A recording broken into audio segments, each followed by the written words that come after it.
Hello everyone, welcome back to my channel to a new blog. সবাইকে জানাই শুভ শারদিয়া। উল্টোডাঙ্গা অঞ্চলে অন্যতম বিখ্যাত পুজো তেলেঙ্গা বাগান। এবছর এখানে যে থিমটা নিয়ে কাজ করা হয়েছে সেটা হচ্ছে পৃথিবী গদ্যময়। এই দেখুন, এখানে একটা শিব ঠাকুর রয়েছে। শিব ঠাকুরের মাথায় যে দুধ দেওয়া হয় সেই দুধটাও যে ওয়েস্টেজ সেটাই কিন্তু এখানে বোঝানো হয়েছে। তো এই থিমটা বেসিক্যালি রয়েছে খাবার ওয়েস্টেজের ওপর। আমরা কিভাবে খাবার অপচয় করি সে সবই কিন্তু এই প্যান্ডেলের মাধ্যমে তুলে ধরা হয়েছে। মণ্ডপের ভেতরে প্রবেশ করলে দেখতে পাবেন এই যে ঝলসানো রুটিগুলো কিভাবে মুভিং করছে। এই সেকশনটা কিন্তু একদম অ্যামেজিং। জাস্ট দেখতে থাকুন আপনারা, একদম সত্যিকার রিয়েল রুটি কিন্তু রয়েছে। এইগুলো কিভাবে মুভ করছে রুটিগুলো, এই জায়গাটায় আপনারা যদি আসেন তাহলে একদম মুগ্ধ হয়ে যাবেন। কত রুটি! আর এখানে দেখুন দুদিকেই রয়েছে অনেকগুলো প্লেট। এই প্লেটগুলোর মাধ্যমে বোঝানো হয়েছে যে কেউ খাবার পায় আর কেউ খাবার পায় না। আমার দেখা উত্তর কলকাতা পুজোর মধ্যেই তেলেঙ্গা বাগানটা কিন্তু সেরা লিস্টে রইল। মানে অনেক কিছু দেখার রয়েছে, আর এই ভাবনা চিন্তা খুব সুন্দর। আর এই দেখো, এই মানুষগুলো দ্বারা বোঝানো হয়েছে বাঁদিকে ঠাকুরঘর রয়েছে। যারা নিম্নবিত্ত, দুবেলা ভাত পেট ভরে খেতে পায় না, তারা এইভাবেই দূর থেকে ঠাকুর দেখছে। আর একদিকে খাবার অপচয় হচ্ছে কিভাবে, সেইগুলোই কিন্তু তুলে ধরা হয়েছে। এবার দেখুন এই সেকশনটা দেখাচ্ছি।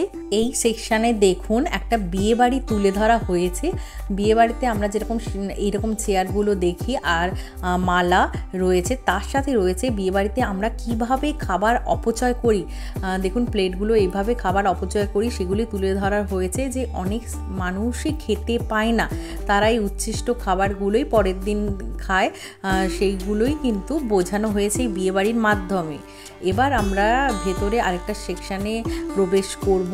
এই সেকশানে একটা রেস্টুরেন্ট তুলে ধরা হয়েছে, তো এটাও আপনাদের সাথে ভালো করে শেয়ার করব। তো দেখুন, আর এরপরে এই সেকশনটায় তুলে ধরা হয়েছে যেটা বললাম যে বিয়েবাড়িতে আমরা খাবার কিভাবে অপচয় করি, সেগুলো নষ্ট হচ্ছে। সেই উচ্ছিষ্ট খাবারই কিন্তু এই নিম্ন শ্রেণীর মানুষরা কীভাবে গ্রহণ করছেন। যারা দিন আনে দিন খায়, ঠিক করে পেট পুরে খেতে পায় না দুবেলা, তারা কিন্তু এই খাবারই খাচ্ছে। আর এইগুলো দেখুন, এগুলো হচ্ছে আপেল, একটু একটু করে খাওয়া এই আপেলগুলো। যে অনেক মানে এই শ্রেণীর মানুষরা তো আপেল খেতেই পারে না, তাদের সাধ্যের বাইরে এইটাই বোঝানো হয়েছে। এই থিমটা কিন্তু জাস্ট অসাধারণ। এই যে পৃথিবী গদ্যময়, এই থিমটা মানে চিন্তা ভাবনাটা জাস্ট অনবদ্য লেগেছে আমার।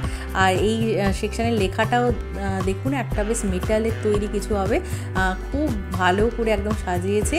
আর এই সেকশানটা একদম রেস্টুরেন্টের ভাবনাকেই তুলে ধরা হয়েছে। আমরা এই যে উচ্চবিত্ত মানুষরা আমরা কিভাবে এই যে শিক কাবাব খাই, এখানে একদম চিকেন রেডি হচ্ছে, কাবাব হচ্ছে, সেটাই দেখানো হয়েছে। এগুলো অরিজিনাল চিকেন না, তবে খুব ভালো লেগেছে এই সেকশনটা কিন্তু আমার। আর এভাবে রেস্টুরেন্টেও কিভাবে খাবার অপচয় হচ্ছে সেটাও তুলে ধরা হচ্ছে। আর এইদিকে দেখুন, এদিকে প্লেট নিয়ে এই নিম্নবিত্ত মানুষরা কীভাবে প্লেট নিয়ে খাওয়ার জন্য দাঁড়িয়ে রয়েছে, সেইগুলো এখানে তুলে ধরা হয়েছে। তো পুরো সেকশনটা মানে অনেকটা বড় এরিয়া জুড়ে অনেক কিছু দেখানো হয়েছে। আপনাদের জাস্ট খুব ভালো লাগবে। নর্থের ঠাকুর দেখার মধ্যে অবশ্যই তেলেঙ্গা বাগানটা কিন্তু একবার হলেও দেখে যাবেন আপনারা, খুব ভালো লাগবে। এটুকু বলতে পারি, একদম মন ছুঁয়ে যাবে। এই যে ভাবনাটা জাস্ট অ্যামেজিং। আর সব কটা ভাবনাই এত সুন্দরভাবে তুলে ধরা হয়েছে, খুব ভালো লেগেছে। এরপরে আমরা যাব ঠাকুরঘরের সেকশানে।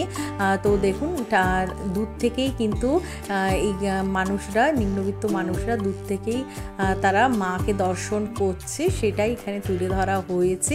যে তাদের জীবনে নতুন পোশাক, আনন্দ এসব তো কিছুই নেই, তারা দূর থেকে এভাবে মাকে দর্শন করছেন।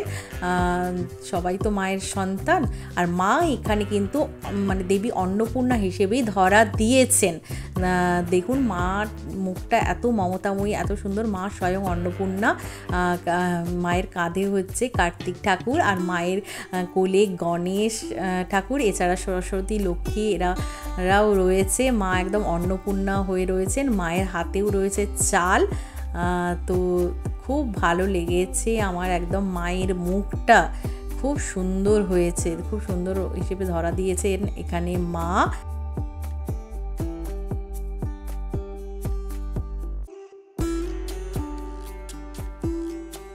নিচে রয়েছে অসুর, আর বাঁদিকে দেখুন রয়েছে শিব ঠাকুর। মহাদেবও কিন্তু স্বয়ং মায়ের কাছে অন্ন চাইছেন, সেটাই এখানে তুলে ধরা হয়েছে। দেবী এখানে একদম অন্নপূর্ণা রূপে ধরা দিয়েছে। খুব ভালো লেগেছে আমার মায়ের মুখটা এখানে। আপনারা যারা এখনো তেলেঙ্গা বাগানের প্যান্ডেল দেখেননি, অবশ্যই বলবো একবার ঘুরে যাবেন, আপনাদের মনটা জাস্ট ছুঁয়ে যাবে, এটুকু বলতে পারি। তাহলে আজকের মতো ভিডিওটা এখানে এন্ড করছি। কেমন লাগলো আমাকে অবশ্যই কমেন্ট করে জানাবেন, আর একটা লাইক করে দেবেন। আজকের মতো বাই বাই।